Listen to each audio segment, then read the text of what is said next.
Madam Secretary is ready to go and begin the regular meeting of the Board of Investment and Apportionment. Today is Wednesday, July 20th, the year 2016. Madam Secretary, will you please call the roll? Morris Lane. Present. Comptroller Green. Here. President Reed. Here. Okay, items presented for the first time. Item number 1, request from the Comptroller's Office for approval of contracts and leases for various city departments as listed on Exhibit A.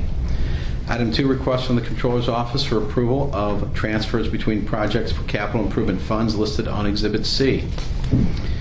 Item 3, request from the Director of Airports for approval of a resolution which authorizes the Director of Airports to enter into and execute on behalf of the City of St. Louis cargo city access permits and impose such fees as are provided for in the schedule of fees for cargo city access permits.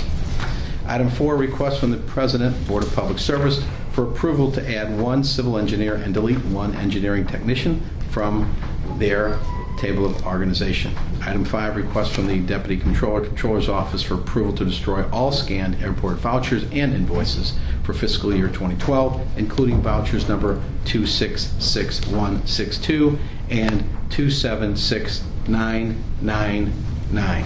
That's the extent of the items presented for the first time. Do we have any additions, corrections, or deletions? I'd like to take line item 1, attachment 1 up separately. All right, we can do that. We can take item 1 through, if there are no additions, corrections, or deletions, we'll take item 1 separately. And I have an addition. Okay. All right. Add on.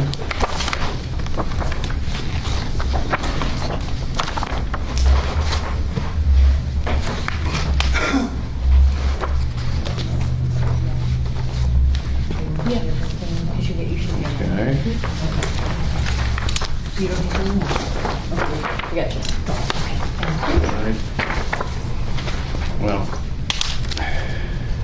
And so I would move that we would take items 2 through 5 and to approve. okay, there's a motion to approve items 2, 3, 4, and 5 on our agenda. So moved. It's been moved. There's a second. Yeah. Any discussion on those items? Hearing none, all those in favor indicate by saying aye. Aye. Aye. The ayes have it. Motion carried. Items 2 through 5 have been unanimously approved. Now, so we have a proposed add-on by the Comptroller, and I'm not familiar with this at all. And so is the idea to put it on the agenda for today? Well, I would like Because us to it take wasn't up posted. item 1 to, I guess, be consistent with whatever we do with item 1. Be consistent with what we're doing with item 1? Yes, I haven't heard from the president yet.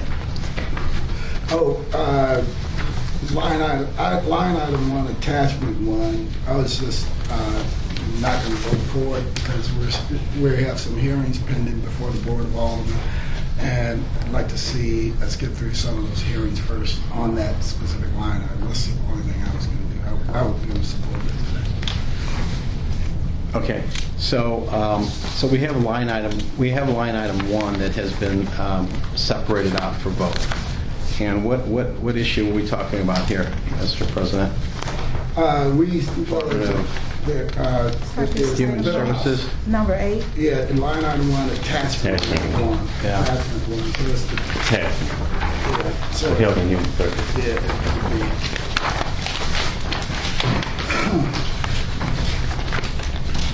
So it would be item number 8, the attachment. Okay. That's fine. Yeah. So it would be under federal grants, Department of Human Services,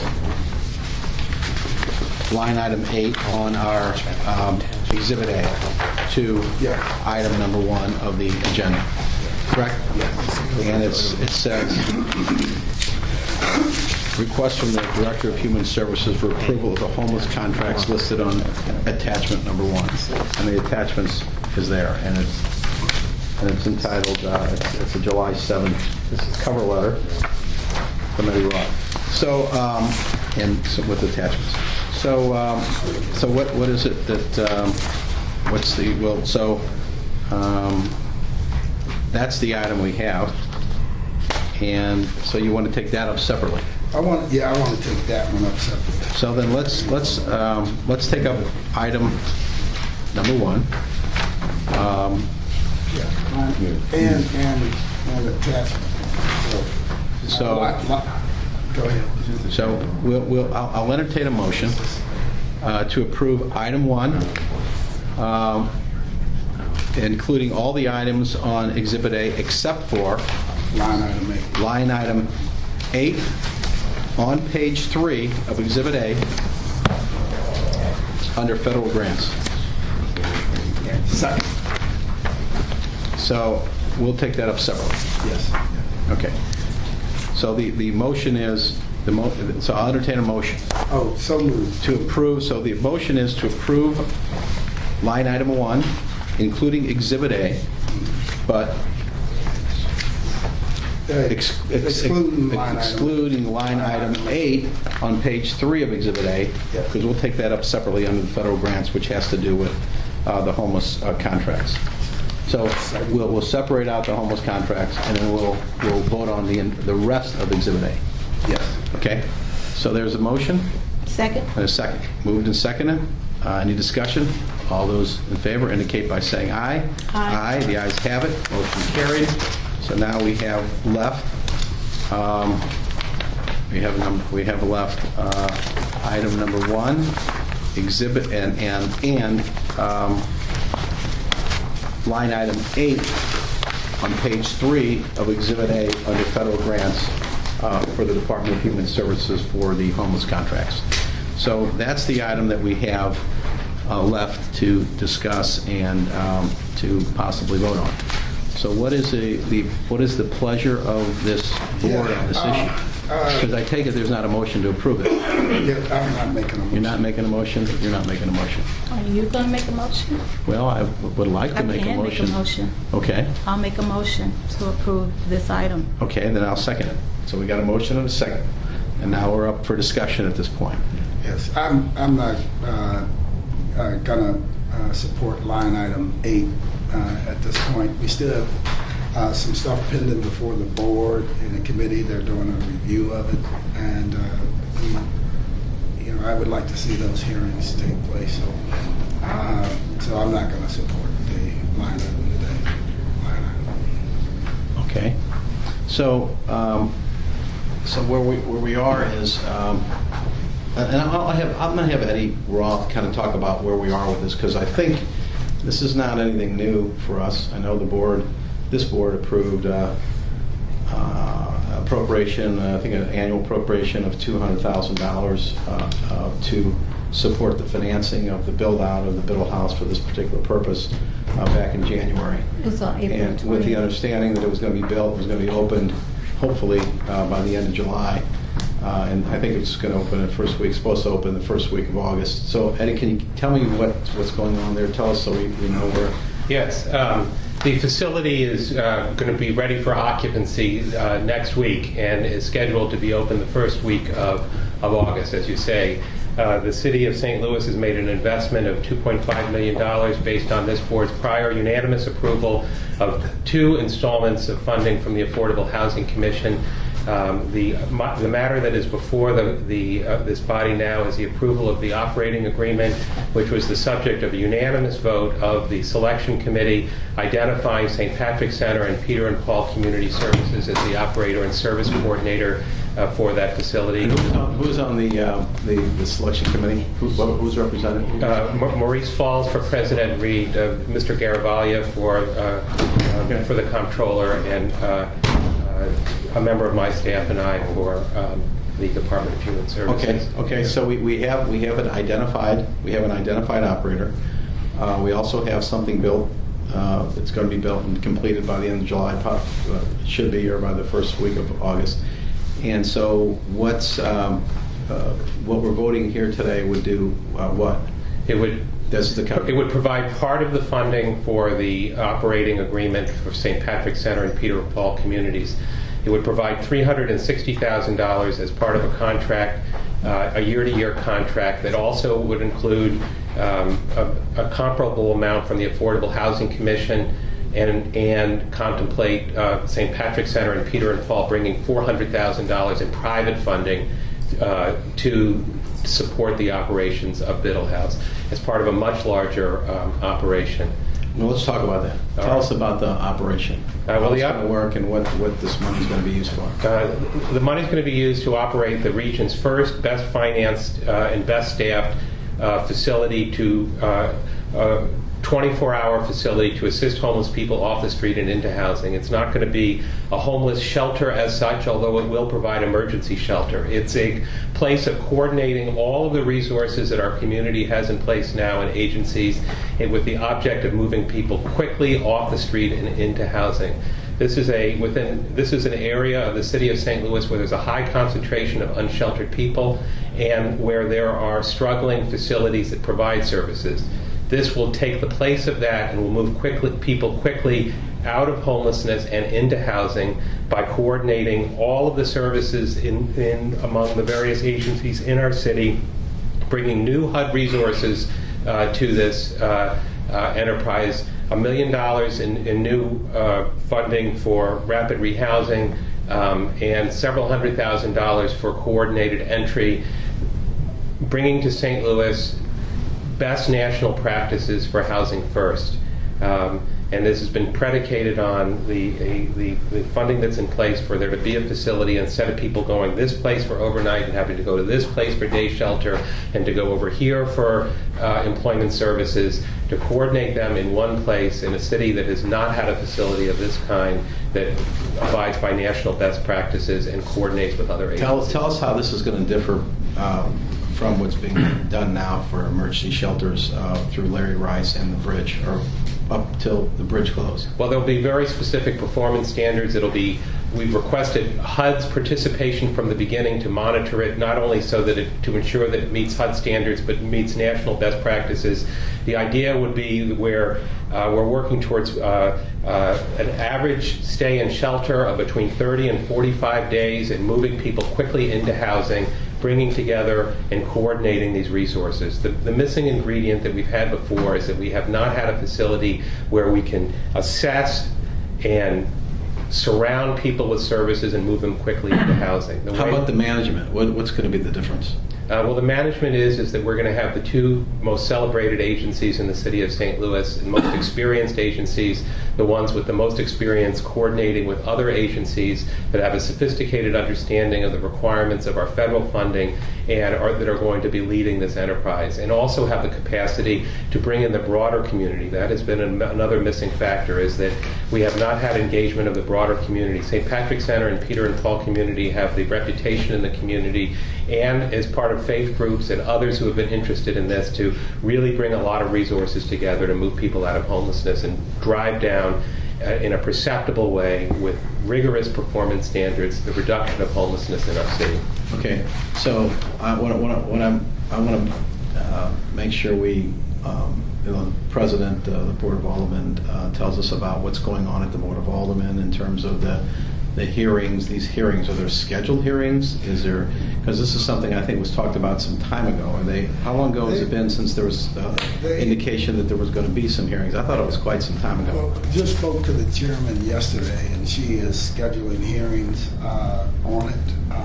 There is a high interest across the Board of Aldermen about how this came to be and how we landed at this specific site. But I have a couple questions based on some of the things that Eddie just testified to. So what is St. Louis County's involvement in this right now? St. Louis County has no direct involvement. But I thought you said this will provide activities for the entire region? It's the region's first of its kind. Okay, but we're still not asking St. Louis County to Yes, we step are. up. Yes, we are. Yeah. Okay. We're asking. We're asking, and I would say this, that if you look at private benefaction, where the private money, which overwhelmingly is greater than the public money that goes to this. You would see that there's broad participation and generous giving throughout the entire region. If you sorted the zip codes of St. Patrick's Center's benefactors, you would find that there's a high concentration in St. Louis County. So there's a lot of private money and support for this, with the idea being that we are going to move together as a city and county continuum of care. Part of the funding that we received from HUD in this current cycle, and it's coming to fruition now, is $200,000 for a regional planning initiative. Again, the first of its kind, where the city, the county, St. Charles County, Madison County, St. Clair County, and Jefferson County would sit down together in the next year to coordinate services. Hold on a second, because we're going to be running short on time. So St. Louis County didn't offer up any locations where this could be housed. We just chose to put it in the Middle House location. We had a need for emergency That's correct. shelter. Okay. That is correct. You're absolutely correct. No, they haven't. They haven't offered any locations. That's we are serving, and whether we like it or we don't like it, we are serving the region's homeless, because the rest of the region generally speaking turns its back on the homeless and sends their homeless population to the city of St. Louis because we provide the services. This is an issue that I brought up with the previous county executive. We started on a plan we had a plan for a regional plan to end chronic homelessness, which, to say that we undertook the laboring oar on that would be an understatement, okay? And then I have had direct conversations with the current county executive, Steve Stenger, on this very issue as well. He indicated to me verbally, as did the previous county executive, that they would work with us as well on this particular issue generally.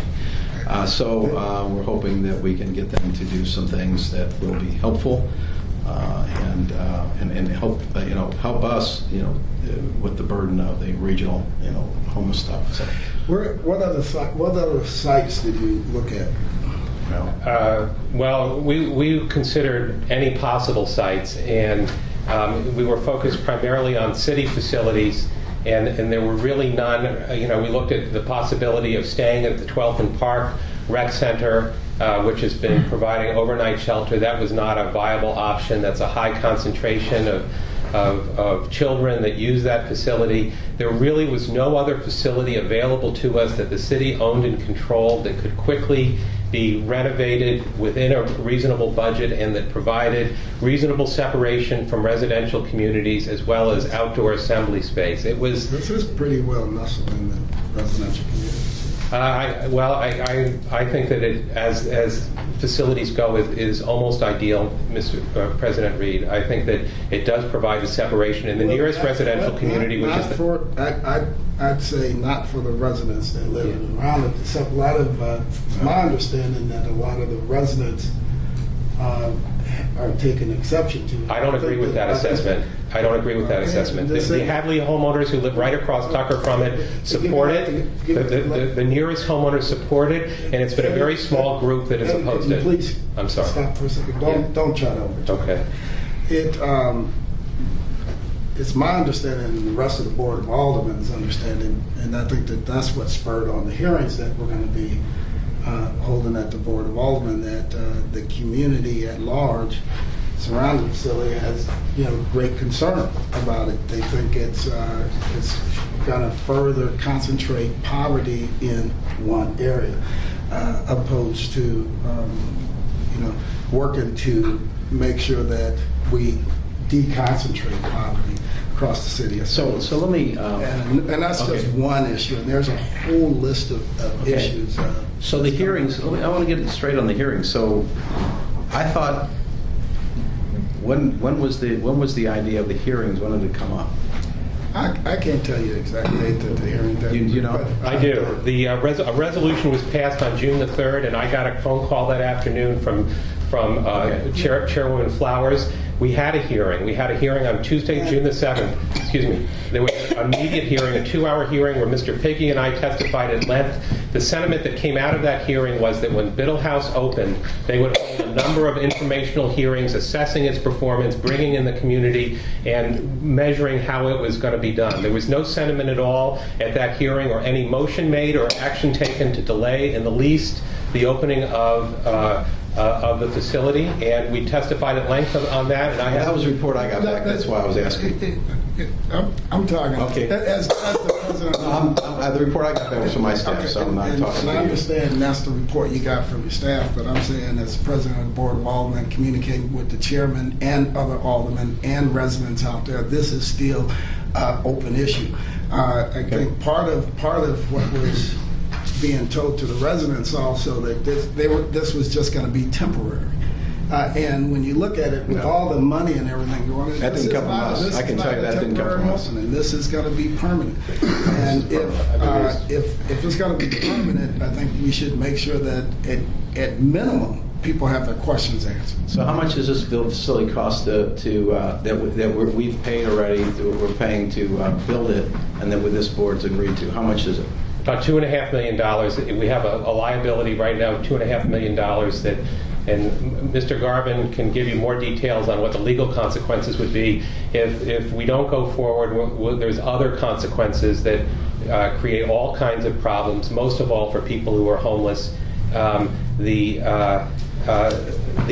The temporary nature of this was brought up in this kind of context. The main objection that I heard was we are moving forward on choice neighborhoods, and this was the first line of attack that Mr. McKee and his lawyers pursued in trying to stop this, because these are the most outspoken opponents have been Mr. McKee and his lawyers, including Mr. Piggy, have been the ones who are most outspoken. And what I said in response to choice neighborhoods is that the choice neighborhood plan, this is consistent with the choice neighborhood plan. It diffuses poverty, doesn't concentrate it. It lifts people out of poverty. Excuse me, I'm almost done, Mr. President Reed. Let me finish answering the mayor's question. It moves them broadly in the community. That is the object of it. But the improvements that are contemplated by choice neighborhoods don't really kick in until about years 6, 7, 8, and 9. And if we started from the beginning and identified a new location and worked out all the funding, that by years 6, 7, 8, or 9, we could be in a position to turn the facility over back to the community. And if it succeeds as the kind of enterprise has succeeded in other communities, we wouldn't need as large a facility in 6, 7, 8, or 9 years, but rather could put several in different places. And I pledged to start right at the beginning, whatever position I held, to help identify places where we could line up finance. Well, we can't bank on that. We can't bank on it. We have to go forward as if this is, potentially going to be a permanent. And I get right. that. We can't. And I appreciate what our efforts are going to be. But we can't say that that's going to happen. Right. I was just saying that is a sentiment. Mr. President. What outreach was done with the residents surrounding this facility? Well, prior to bringing any motion to this board, anything to the Board of Aldermen, any commitment from the city at all, what was done to assure that the residents surrounding the facility knew what was going to be happening? Well, we started with the alderman, Alderwoman Tamika Hubbard. I'm talking about the residents. He's getting to that. Right. She represents the residents in and around it, and so we started with her as a member of your Board of Aldermen, and we gave her a tour of the facility, and we explained to her how we thought things would work and how we would have protections in place, and gave her examples of other facilities similarly situated in other communities that have been good neighbors for 5, 10, 15, 20 years, and she was not very positive on the idea. There was an effort made mainly through the Carr Square Association to communicate by email to 200 or 300 people explaining that we were considering, this is in October of 2015, before anything was brought to bear on this facility.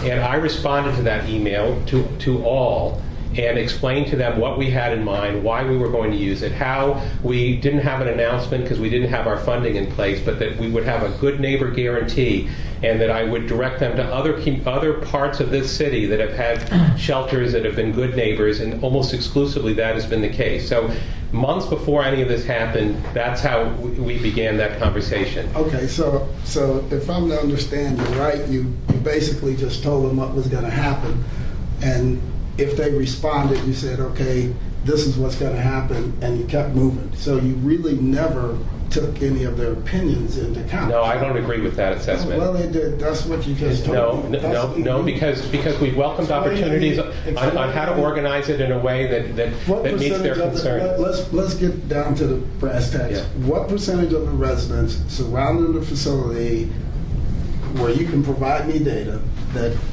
came back and told you, either in writing, through email, or whatever, I support this effort? Well, the most proximate neighbors, who are the ones right across the street, the Hadley neighborhood. What percentage of the ones that communicated? They endorsed it. They said so. 2 or 3 homeowners. Well, I think there's about 8 of them there, but they're the ones that are closest. Everybody else is blocks away. You know, I don't know that. It really doesn't sound to me like there was a comprehensive effort to reach out to the residents surrounding the facility. And I think that's why you're seeing questions come up at the Board of Aldermen and the like, because if that was done, we would not be here and have so many open questions for residents. And,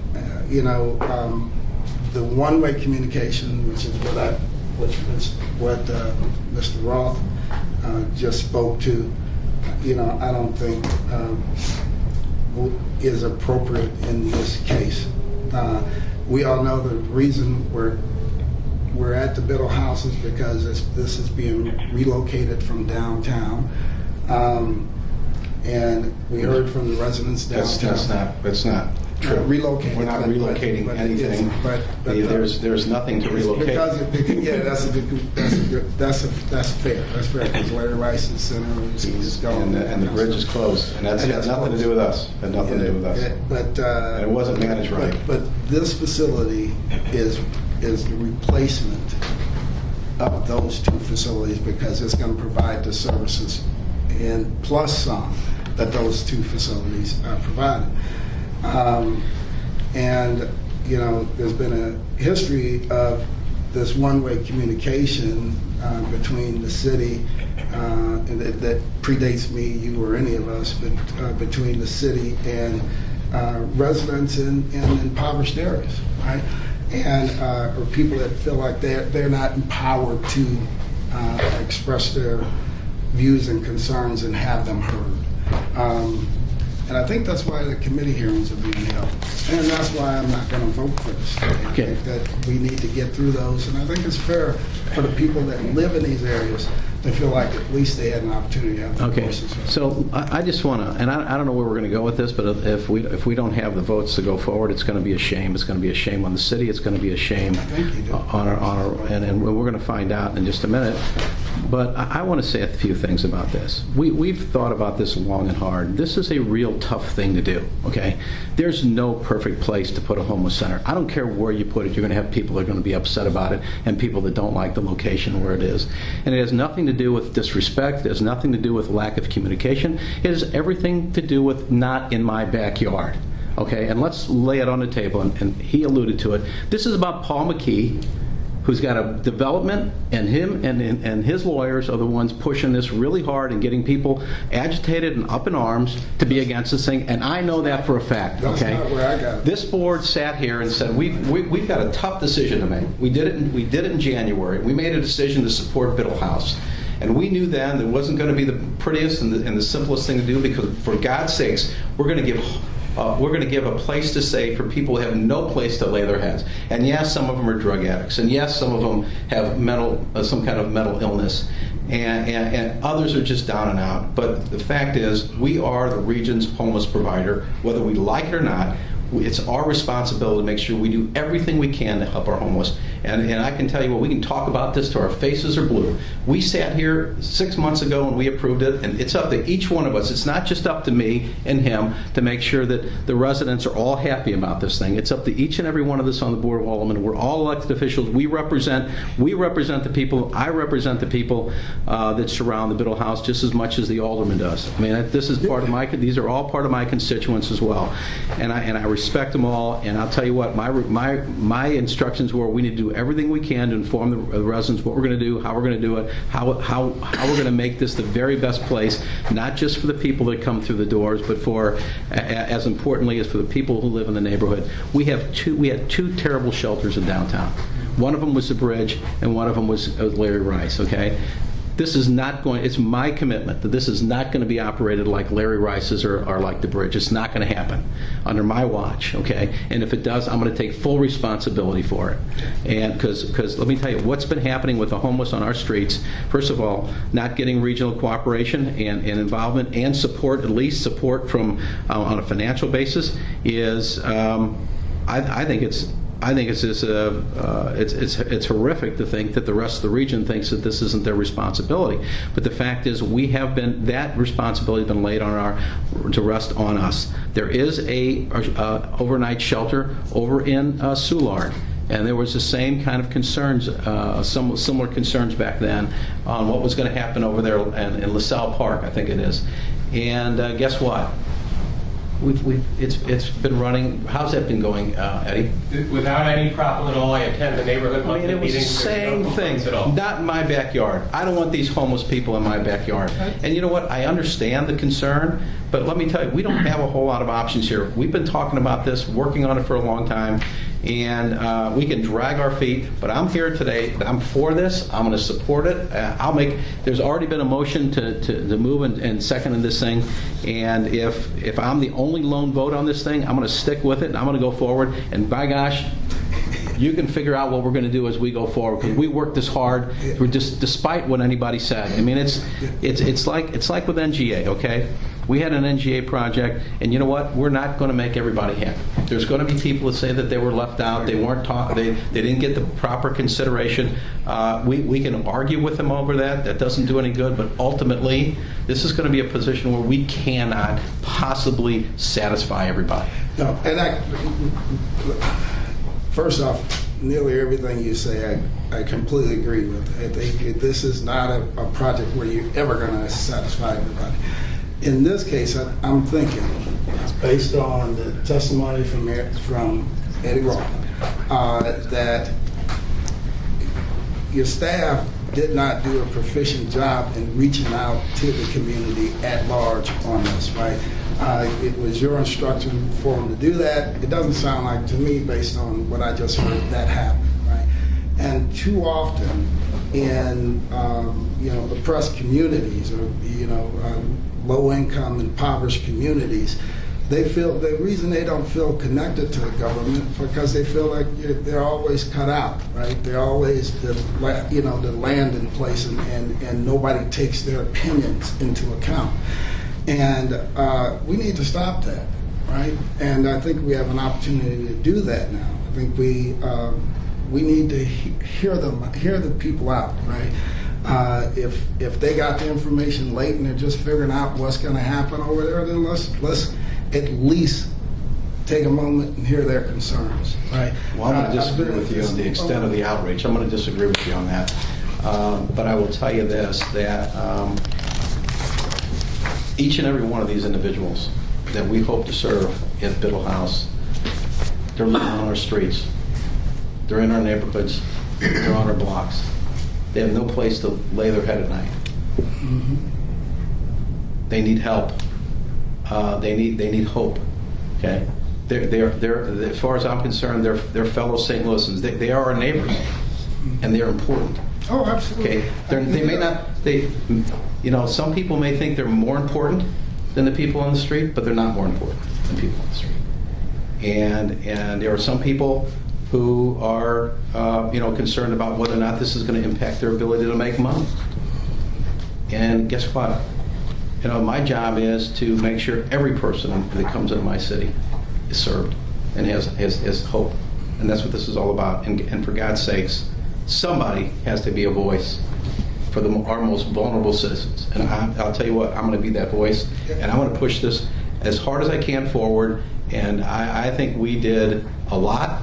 And somebody can always sit there and say, well, you're not doing enough, and not everybody's happy, and people are not being heard. You know what? Sometimes being heard is one thing, But, agreeing with somebody is another thing. So just because somebody doesn't agree with you doesn't mean you're not listening to them. That just means, we've got to make a decision and we've got to go forward, and we've got a big issue here that whether we like it or not, we are serving the region's homeless, and we just are, at this point, we're in a crossroads because we've lost, one was a really terrible shelter, the other one was just a terrible shelter, okay? This is going to be a well-managed one with some of the best professionals that we've seen, and they've got a great reputation, and I'm taking responsibility for how this is going to work. Yeah, and Mr. Mayor, just so that we're clear, I've been a voice for the homeless for years, ever since I've been in politics.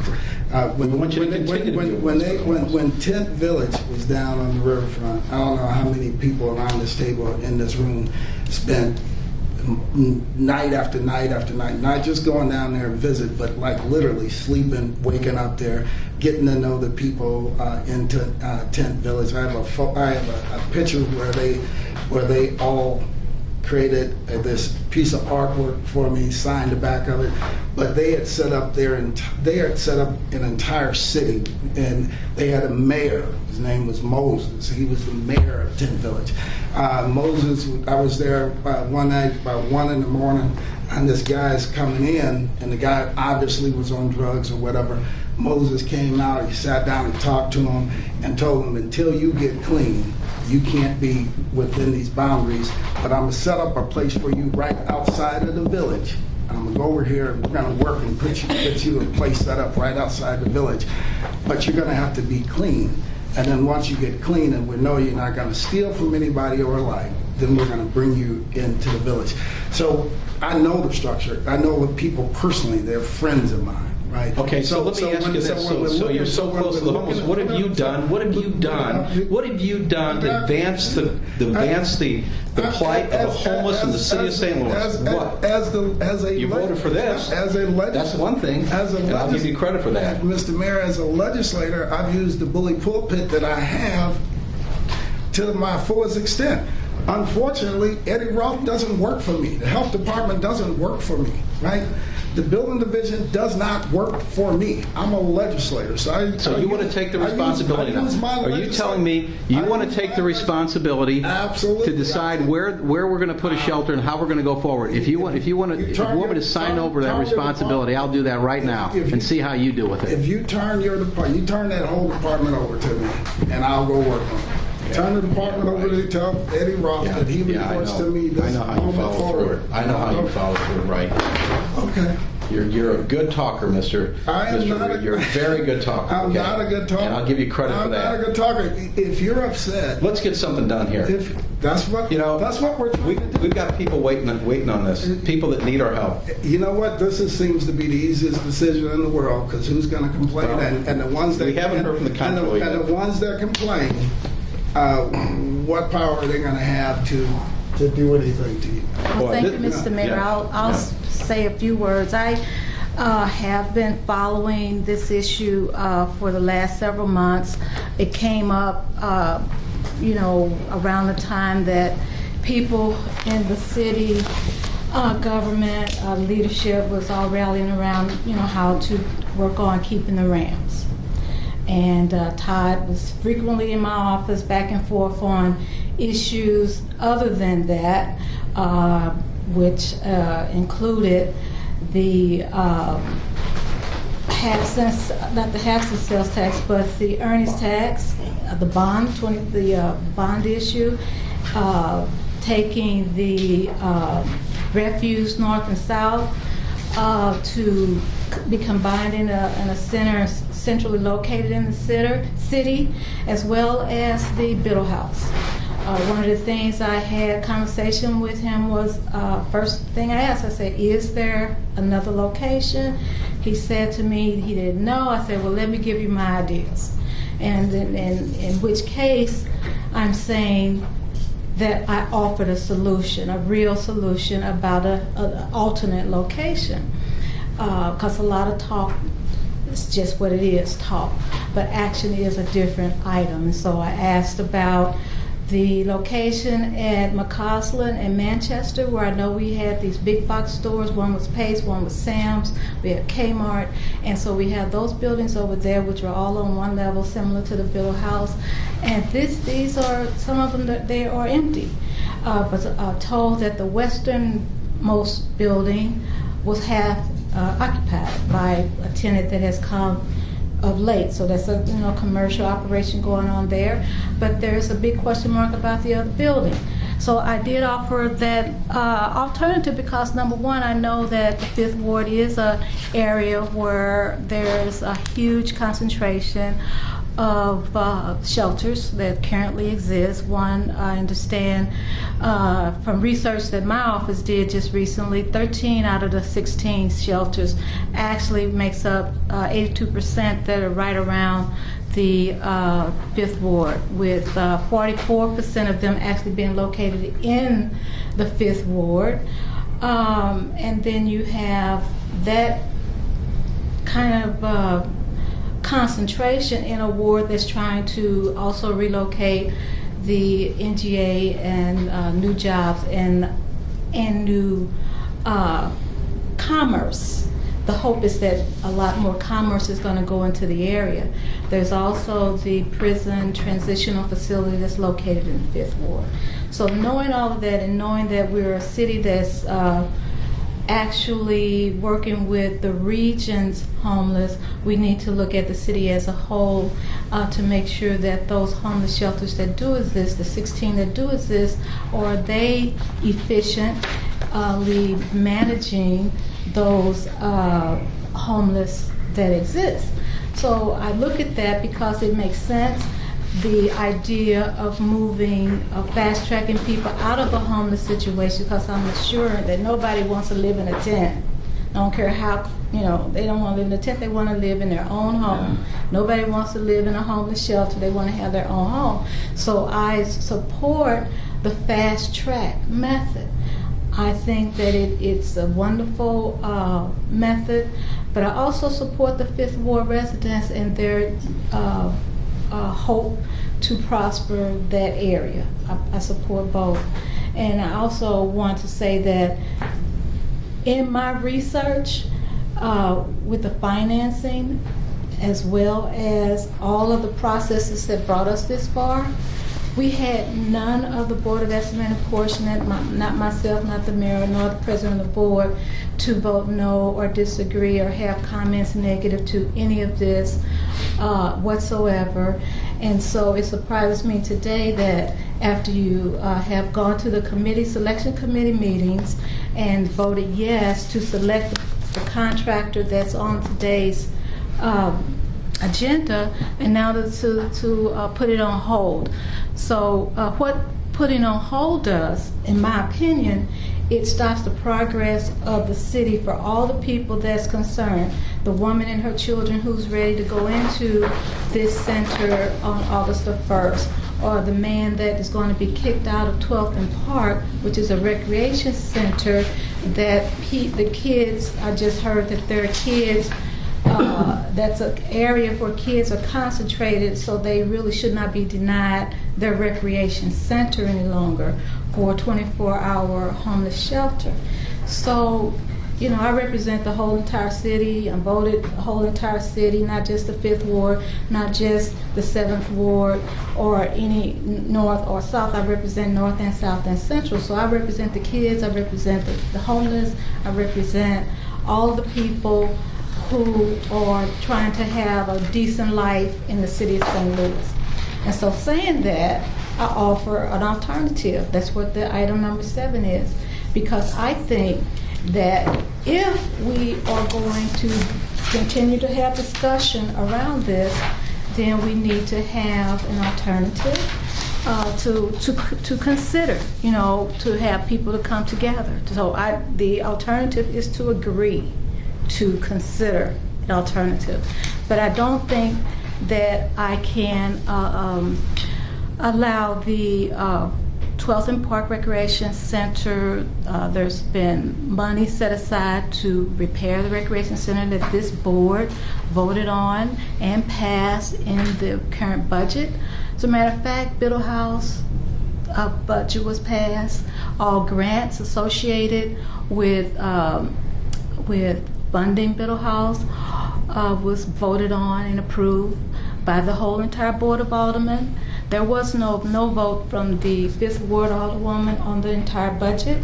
There was no vote from the President of the Board on the budget that was voted on to fund Biddle House or those fundings for the recreational center. There was no vote. There, however, was 3 no votes, and then none of those no votes existed. There was one, Megan Green was a no vote, and then the 15th Ward Alderwoman was a no vote. That's Megan Green, and then there was 2 others. But it was 3 out of the entire 29-member board that voted no, and it didn't have to do with the Biddle House. In April, I believe it was, when we voted on the linchpin, which was to have the affordable housing dollars, $200,000 a year, to come into the project.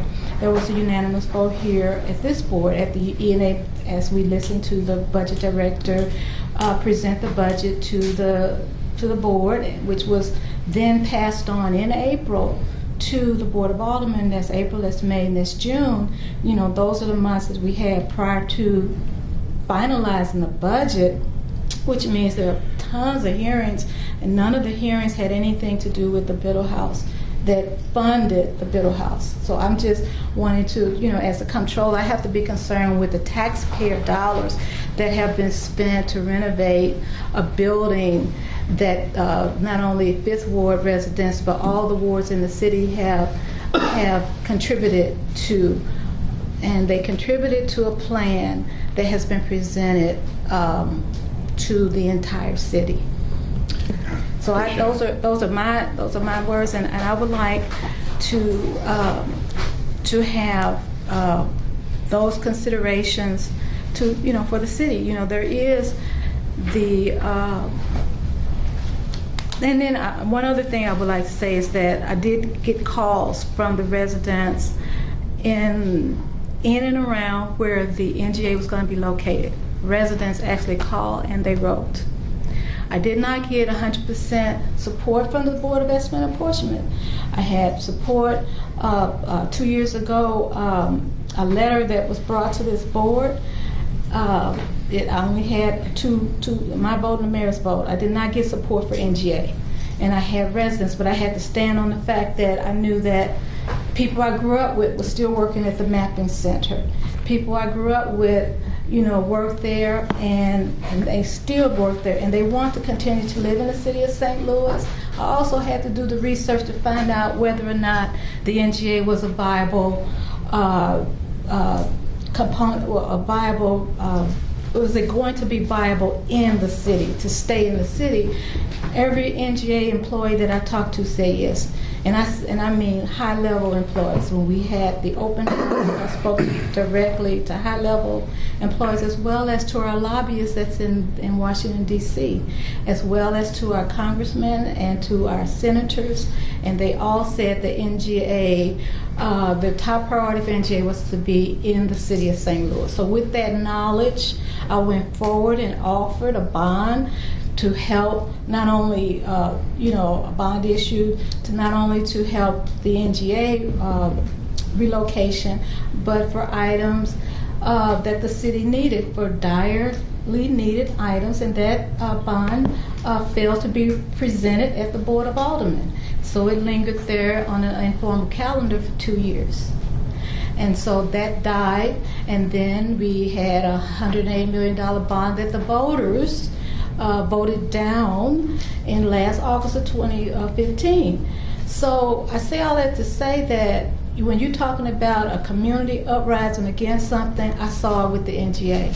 I don't see it with this, but what I do see with this is a need to move forward and a need to understand that the 5th Ward cannot and should not be the only ward asked to accept the majority of homeless shelters that are 24 hours.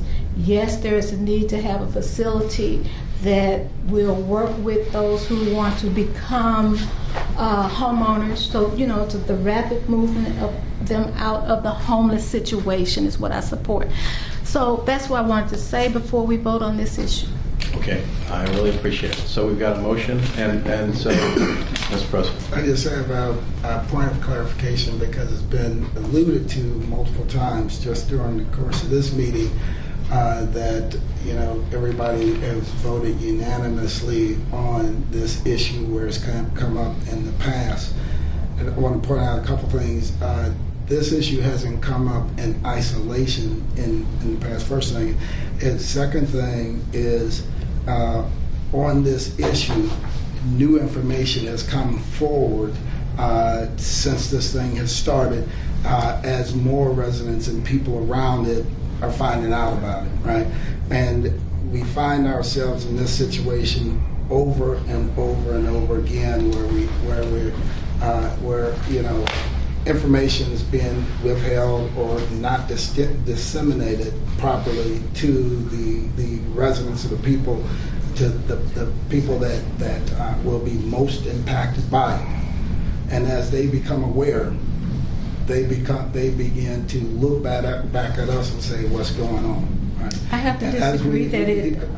Give me an on opportunity. one point when you're done. You gotta let me finish. Just let me finish. And when we get that new information, there is absolutely nothing wrong but going back to say, "Hey, what's going on here?" Especially given the fact that Eddie Roth and those guys, they don't work for me. And they don't work for members of the Board of Aldermen. We have to rely on what they're telling us is going on, is what's happening. And then we have to rely on what we're hearing coming from the people that are going to be most impacted by it. And it certainly seems like we're taking the low-hanging fruit when it's been testified at this meeting that the majority of the homeless shelters in and around the city of St. Louis are concentrated in this area. I make those statements, Mr. President. I think that's I think we're taking the low-hanging fruit again. It's an easy. I disagree when you say that the issue was not taken up In isolation. In isolation, I disagree totally, Okay. because there was a separate item on item 1 of the ENA agenda, April the 20th. That It was taken out. Similarly to today's item 1. As you can see, this is item 1. Item 1 always has the contracts and agreements, and it was taken up in the exact same fashion. So I'm referencing a full-on discussion like we're having today. Exactly. We haven't had that. In other words, you're saying that you did not want to discuss it April the 20th while it was on I had no knowledge that there was an issue because I'm trying to give my full response, and then you these guys haven't reached out to people. I would have had to have a crystal ball. I'm giving you my full response of disagreement with you. Is what I'm doing here now. Okay? So this is the one area that was April the 20th. Look, I'm not done, Mr. President, but you can continue if you like, but I'm still going to finish. I don't care what you do. I'm going to finish, though. Where I did not have the knowledge. You did vote yes. So you're saying that you didn't vote yes. Information that was withheld by one of these departments. And the numbers in the second time that you voted yes was in committee. I'm going to finish my whole sentence. I don't care how many times you interrupt me. In selection committee, as represented by Maurice Ball, who works for you and takes direction from you, not me, not the mayor. I don't tell him which way to vote. Maurice Falls voted yes. Maurice under voted. your supervision. May not have been your direction, No, Maurice but he's did not under vote. your supervision. All right, let's get that- Not let's the get this and clear. that was an Maurice did not vote- isolated Maurice did not vote and to it was install taken Bill House. up. Maurice- So those Maurice are my voted full on- comments on regarding my President Obama. disagreement with you. That's okay. You didn't. He's very rude, and I accept the rudeness because I don't believe there's anything else. Thank you. First off, Maurice Falls is a staff member. He works for you. And Maurice, I don't give Maurice instructions to Then- say, okay, this is the person you're going to support. Maurice looks at all the proposals that are before him, and then based on the presentations from the vendors and the like, they vote up or down those vendors. That is not equivalent to determining the project as a whole, the community involvement, all the other moving pieces behind it. That one vote on committee for the operator does not determine, that, okay, just because Maurice voted for St. Patrick's Day or whatever to be the vendor of choice on it.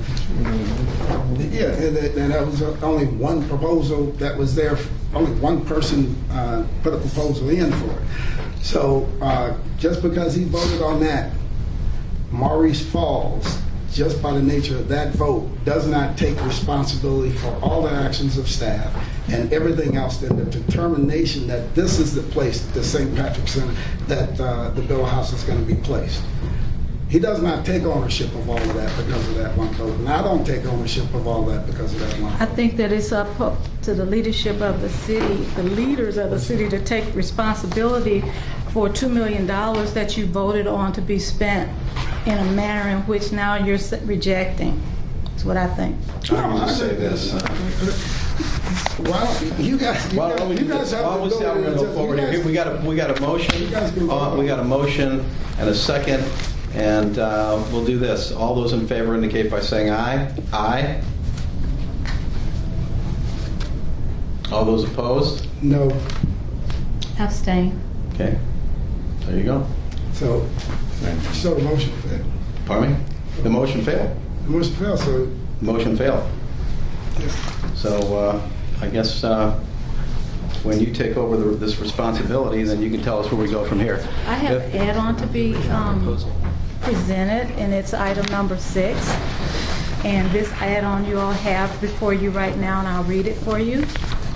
Comptroller of the City of St. Louis hereby requests approval of a memorandum of understanding by and between the City of St. Louis and Carr Square Village Management that the city shall not permanently locate a 24-hour homeless shelter at the Biddle House, but instead to collaborate together to do 1, operate the emergency homeless shelter for a period of 6 months, and 2, to propose an alternative use for the Biddle House within the 6-month period. And however, if none of this is agreed to, then, or if an alternative is not agreed to, then the Biddle House shall not operate as a 24-hour homeless shelter for more than 1 year. And I'll break this down as to what I mean.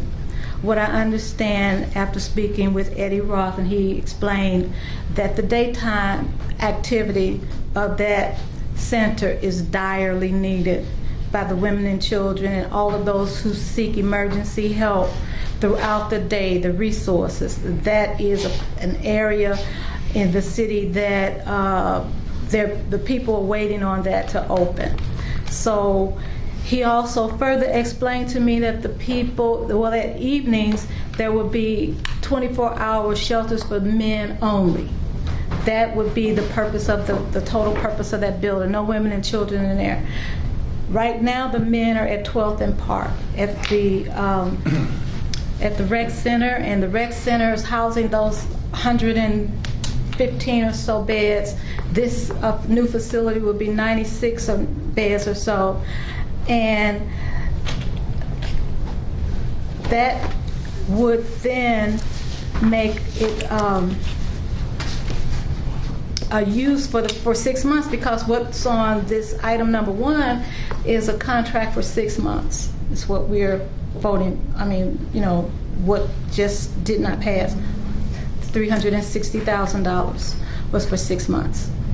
So, what I want to say is, I think that we should move forward in the 6 months to house to remove them from the 12th and Park, move them to the Biddle House for 6 months. But in the 6 months, the hearings will take place at the Board of Aldermen, if there shall be hearings, and all those things that would be done to collaborate the community, to come forward to collaborate with the city to give a proposed alternative.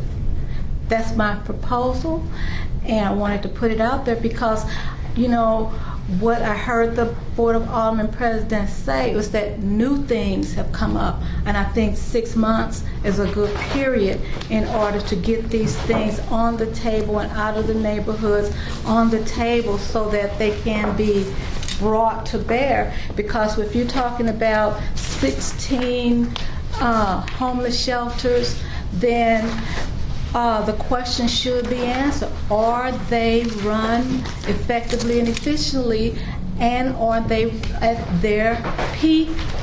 Okay, what does that mean? That means if you got 98 beds for overnight, then if you got 16 shelters, then maybe you can divvy them up so that you won't need the overnight, the 24-hour. That's what I'm talking about. Because I know that we spent $2.5 million on that space, and I know with the collaboration of the residents and the city that the use of it can be made to where everybody's happy. I think the big question mark is the overnight, the 24-hour overnight.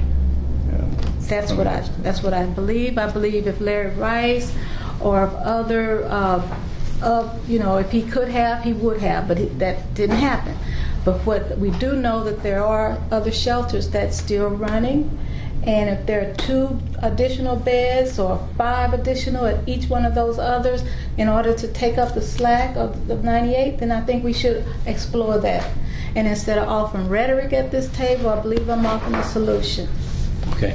Madam Controller, with all due respect, and I mean that sincerely, the reason we have rules on putting things on our agenda is and giving 24-hour notices so we have an opportunity to absorb this stuff, think about it, and make an intelligent decision on it. There's been a lot of work up to this point in terms of where we got, and I do appreciate your concern and certainly interest in trying to find a way to move forward, but at this time I'm suggesting that this would be out of order at this point to put it on the agenda at this time, because I'm certainly not prepared to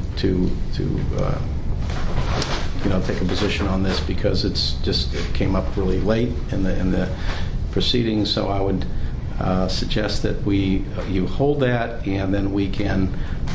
I guess we're not going to have the votes to pass this thing obviously today. I will say also it would be a violation of sunshine law to bring in a new contract. And it's not it would be a memorandum of understanding, but not a contract, because this is not about an appropriation. Well, that was kind of my point. It's not an appropriation. Yeah. And so, it's different. So anyway, your well intentions are taken into consideration, but at this point, I'm thinking this would not be appropriate at this time, and I'm not prepared anyway to go forward with that. So, if there's nothing further? Yes. Well, this may or may not be out of order here, but this item 8 is so important. Is there any way to consider a shorter period of time than the year that's on the table that wasn't approved? I mean, there are a number of legal issues that this document would raise that I would prefer to talk about in closed session. Yeah. But the simple answer is, the contract can always be. But not here. And not now, right? No, and, no. So, no, we gave it our best shot. It's not going to go forward, unfortunately. And at this point, if there's nothing further before this body, I'll entertain a motion for adjournment. do we approve 2 through 6? Okay, sorry. 2 through 6 was, Yeah, or was it I'm 2 through? Yeah, we did everything. I'm sorry. I'll entertain a motion for adjournment. Anybody want And to? 2 through. It's been moved. Second it. All those in favor indicate by saying aye. Aye. Aye. Aye. Unanimous vote. This meeting's adjourned.